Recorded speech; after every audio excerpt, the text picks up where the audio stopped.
Bazitya Lilian ye musirikale wa poliisi y'ebidduka omukyala akyasoose okuvuga pikipiki eziwerekera abakungu wadde nga yali musomesa mutendeke. Bazitya yalwawo nga yeegomba okuvuga pikipiki era ekyamuwaliriza okwegatta ku poliisi. Lye baali bampadde okusomesaamu lwali lugendo luwanvu nga ntambula olugendo luwanvu okugenda kusomesa.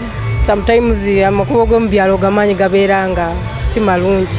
Bazitya agamba nti buli bwe yalabanga abasajja nga bavuga pikipiki zino ng'akwatibwayo ekinyegenyege era bwe bayita abaagala okutendekebwa mu kuvuga pikipiki zino ye yasooka okwewandiisa. Nali nga ndaba abalala nga bazivuga abasajja kati nembeera inspired ne bansikiriza ne ndaba nga banvugira bulungi ate ne mpulira nga mbaagadde.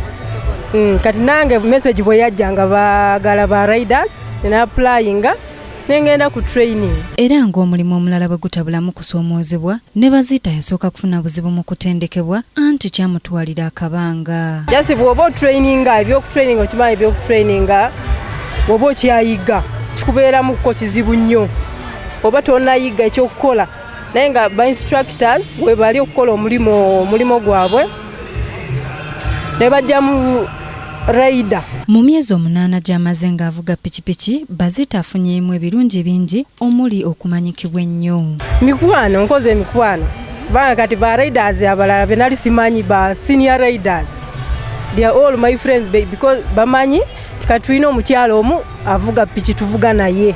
So nkozeemu emikwano mu kuvuga piki. Bazita akubiriza abakyala bonna okumweyungako mu mulimu guno kubanga teri mulimu omusajja gwasobola okukola ng'omukazi tasobola kugukola. Obaka bwempereza abakyala mostly ba police women they join me kubanga teri mulimu omusajja gwakola omukazi ne gumulema. So mbasaba baje tuvuge piki. Basirika Sarah, Kingdom TV, amalindirire. This is Kingdom TV.